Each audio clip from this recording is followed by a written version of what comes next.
ఓం గంగణపతే నమ ఐం సరస్వత్యే నమ క్రీం క్రీం మహాకాళికాయ నమ ద్రాం దత్తాత్రేయాయ నమ శ్రీరామ జయ రామ జయ జయ రామ రామాయ నమో నమ ఓం నమ శివాయ శివాయ గురువే నమ ద్రాం దత్తాత్రేయాయ నమ ఓం నమో భగవతే మేధా దక్షిణావర్తే మహ్యం మేధాం ప్రజ్ఞాం ప్రయచ్చస్వ క్లీం కృష్ణాయ గోవిందాయ గోపీజనవల్లభాయ శ్రీకృష్ణ పరబ్రహ్మణే పరజ్యోతిషే నమ మాతృభ్యో పితృభ్యో ఋషుభ్యో గురుభ్యో నమో నమ.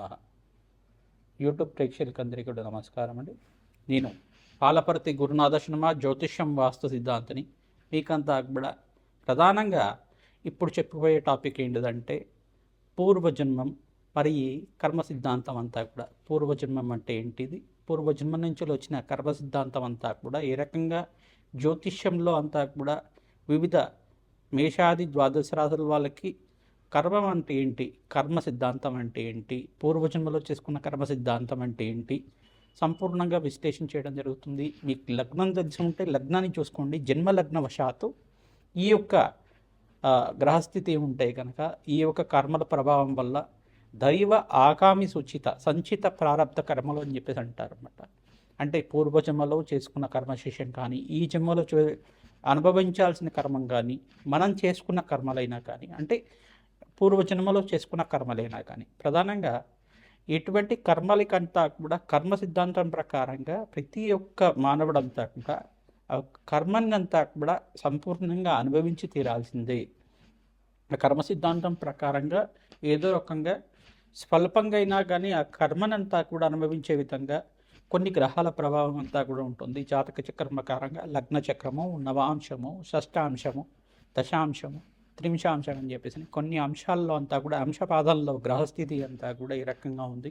విశ్లేషణ చేసుకొని అంతా కూడా అందరికీ పరిష్కారం చేసుకోవడం జరుగుతుంది. జన్మ జాతకమే ప్రధానమైన జాతకంగా ఉంటుంది. లగ్నం తెలిసి ఉంటే కనుక లగ్నాన్ని చూసుకోండి, లేదు రాశి తెలిసి ఉంటే కనుక రాశిని చూసుకోండి. కర్మ సిద్ధాంతం అంతా కూడా పూర్వకర్మ సిద్ధాంతం ప్రధానంగా చూసుకుంటే నవమస్థానాన్ని కేంద్రంగా చెప్తుంది. మరి ఆ నవమస్థానాన్ని అనుభవించే విధంగా చేసేది దశమస్థానం అంటుంది.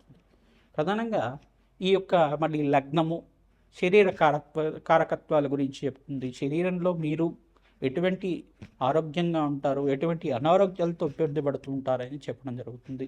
ద్వితీయ స్థానం కుటుంబ స్థానం గురించి చెప్తుంది, ధనయోగాల గురించి చెప్తుంది. ఈ స్థానాలు ప్రధానంగా చూసుకుంటే పుత్రస్థానం పంచమ స్థానం అవుతుంది.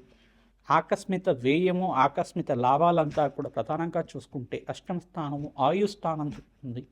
ఈ స్థానాలు ప్రధానంగా చూసుకుంటే వివాహ జీవితం కోసం సప్తమ స్థానం చెప్తుంది. ఈ కర్మ సిద్ధాంతాన్ని అనుసరించి గ్రహాల యొక్క కూటమి కలయిక వల్ల కొన్ని ప్రభావాలని చెప్తూ ఉంటుంది. ప్రధానంగా కర్మఫలదాత అంతా కూడా శనీశ్వరుడు, కర్మని అనుభవించే విధంగా చేసేవాడు రాహువు. మరి కొన్ని గ్రహాల యొక్క ఉగ్రగ్రహాలు అని చెప్పేసి ఉంటాయి. ప్రధానంగా కొన్ని గ్రహాలతోటి ఒక కలయిక సంయోగం వల్ల వాటి ప్రభావం అంతా కూడా ప్రబలంగా అనుభవించే విధంగా చేస్తూ ఉంటాయి అన్నమాట. సూర్య రాహుల్ కలయిక కానీ సూర్య కేతు కలయిక కానీ ఇది గ్రహణ యోగం కింద మారుతూ ఉంటుంది. చంద్ర రాహుల్ కలయిక అనేది దుష్కర్మ కింద ఉంటుంది. గురు చండాల యోగం అనేది ఒక యోగం ఉంటుందన్నమాట. బృహస్పతి రాహు కలయిక అనేది కొన్ని స్థానాల్లో అది అవయోగం కింద మారుతూ ఉంటుంది. లగ్నవశాత్ అంతా కూడా విశ్లేషణ చేసుకోవడం జరుగుతుంది. మీ పూర్వజన్మలు చేసుకున్న పుణ్య ఫలితాన్ని ఈ జన్మలో అనుభవించే విధంగా, మరి ఇప్పుడు చేసుకున్న ఫలితాలంతా కూడా మరో జన్మలో అనుభవించే విధంగా దానికి కర్మ సిద్ధాంతాలంతా కూడా క్యారీ ఫార్వర్డ్ అవుతూ ఉంటుందన్నమాట. ప్రతి నిమిషం కూడా మీరు చేసుకున్న కర్మలు ఇక్కడ ఉంటుందన్నమాట. మోక్ష మార్గం కోసం పుణ్యకర్మలు ఆచరిస్తూ ఉండడం, దైవ కృప వల్ల మోక్ష స్థితి పొందడం అనేది కర్మ సిద్ధాంతం ప్రకారంగా సంపూర్ణంగా విశ్లేషణ చేయడం జరుగుతుంది. దైవ ఆగామి సుచిత సంచిత ప్రారంభ కర్మలు అని చెప్పేసి అంటారు. అంటే పూర్వజన్మలో చేసుకున్నది, ఈ జన్మలో చేయబోయేది, ఈ జన్మలో చేసింది, ఈ జన్మలో అనుభవించాల్సింది, మరి మరు జన్మలో కూడా ఇటువంటి కర్మలంతా కూడా క్యారీ ఫార్వర్డ్ అవుతూ ఉంటాయి. అంటే కర్మ సిద్ధాంతం ప్రకారంగా ప్రతి నిత్యం కూడా ఏమవుతుందంటే ఈ జన్మలో చేసుకున్న కర్మలంతా కూడా మిగిలిపోయి ఉంటాయి కనుక ఏదైనా రుణ బాధలు రుణశేషాలంతా కూడా ఉంటాయి కనుక మాతృ రుణం, పితృ పాత్ర రుణం, తర్వాత దైవ రుణం, ఋషి రుణం అని చెప్పేసి ఉంటూ ఉంటుంది.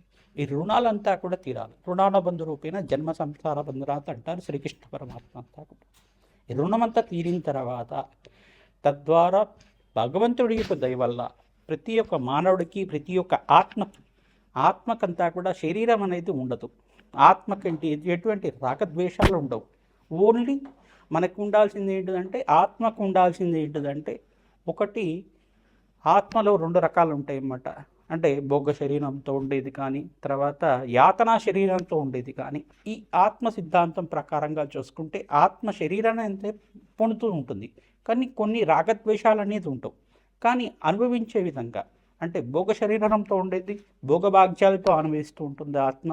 యాతనా శరీరంతో ఉండేది దుష్కర్మాలు చేసి ఉంటే కనుక నరక బాధలు అనుభవిస్తూ ఉండడం. ఇటువంటి ఇతిహాసం అంతా కూడా మనకి గరుడ పురాణంలో చెప్తూ ఉంటారు.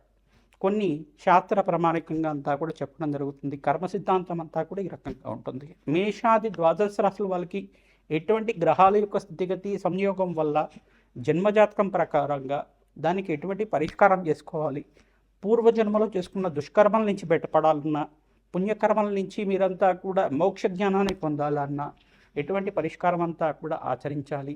అష్టైశ్వర ప్రాప్తి కోసం కానీ, సత్సంతాన యోగం కోసం కానీ, ఆలస్య సంతానం అవుతున్నా, అనుకున్న పనులంతా కూడా నెరవేరకపోయినా, ఆలస్యం అవుతున్నా, ఆటంకాలు ఉంటున్నా కానీ, ఎటువంటి పనులు అనుకుంటున్నా కానీ దాని ఆటంకాలు జరుగుతున్నా కానీ దీనికంతా కూడా పరిష్కారం చెప్పడం జరుగుతుంది. ఈ యొక్క కర్మ సిద్ధాంతం ఎపిసోడ్లో అంతా కూడా ప్రధానంగా ఈ యొక్క పూర్వజన్మ కర్మ సిద్ధాంతము మరియు ఈ యొక్క కర్మయోగం అనేది ఎటువంటి ప్రభావాలంతా కూడా చూస్తున్నాయి. గ్రహ యొక్క దోషాలంతా కూడా ఎటువంటి గ్రహాలకంతా కూడా పరిహారం చేసుకోవడం వల్ల రాజయోగం సిద్ధిస్తుంది. సంపూర్ణమైన ఆనందమైన జీవితం జీవించిన తర్వాత, అష్టైశ్వర ప్రాప్తితోటి ఆనందమైన జీవితం జీవించిన తర్వాత మోక్ష జ్ఞానం పొందే విధంగా ఎటువంటి పరిహారాలంతా కూడా ఆచరించాలి, ఎటువంటి కర్మల వల్ల ఎటువంటి కర్మలు వస్తున్నాయి అనేది క్లుప్తంగా విశ్లేషణ చేయడం జరుగుతుంది. కుంభరాశి కుంభలగ్న జాతకులకి ప్రధానంగా చూసుకుంటే మీకంతా కూడా లగ్న చక్రవశాత్తు శనీశ్వరుడు, బృహస్పతి, సూర్య భగవానుడు, అంగారకుడు, శుక్రుడు జాతకరీత్యా యోగకరంగా ఉండాలి. కర్మదోషము, ఈ యొక్క పూర్వజన్మ కర్మ సిద్ధాంతము, పూర్వజన్మ కర్మయోగము, కర్మయోగం అంటే ఏంటిది, పూర్వజన్మ కర్మం అంటే ఏంటిది అనేది విశ్లేషణ చేసుకుంటూ ఉన్నాం. దైవ ఆగామి సూచిత సంచిత ప్రారంధకరం అనేది కర్మలు ఉంటాయి. మాతృ రుణం, పితృరుణం, ఋషి రుణం, దైవ రుణం, ఈ యొక్క భాతృ రుణం అనేది రుణాలు ఉంటాయి. ఈ రుణాలన్నీ కూడా తీరడానికి జన్మలో చేసుకున్న పుణ్యకర్మలంతా కూడా ఆధారపడి ఉంటుంది. పూర్వజన్మలో చేసుకున్న ఆగామి కర్మలంతా కూడా ఆధారపడి ఉంటుంది. ఈ జన్మలో వచ్చిన ప్రారంభిత కర్మలు అనేది ఖచ్చితంగా అనుభవించి తీరాల్సిందే. ఎటువంటి వాళ్ళకైనా కానీ కర్మ సిద్ధాంతం ప్రకారంగా వాళ్ళు చేసిన కర్మలన్నీ కూడా అనుభవించి తీరాల్సిందే. మీరు చేసుకున్న దైవతారాధన, భగవంతుడి యొక్క నామస్మరణ, జపము, హోమాది కార్యక్రమాలే మిమ్మల్ని రక్షిస్తూ ఉంటాయి. అమ్మవారి రక్షగా మీకు ఉండాలి అంటే కనుక కర్మ సిద్ధాంతం ప్రకారంగా ఈ యొక్క దేవి భాగవతాన్ని పారాయణం చేస్తూ ఉండండి. ప్రధానంగా గరుడ పురాణం ప్రకారంగా మీకు చెప్పడం జరుగుతుంది. పురాణంలో ప్రకారంగా ఆత్మకి ఎటువంటి కర్మలు అనేది అంటవు. ప్రధానంగా ఆత్మకి ఎటువంటి కర్మలు ఉంటాయి, ప్రధానంగా చూసుకుంటే ఆత్మకి యాతనా శరీరం అనేది శరీరం పొంది ఉంటుంది, మన భోగ శరీరం అనేది పొందుతూ ఉంటుంది.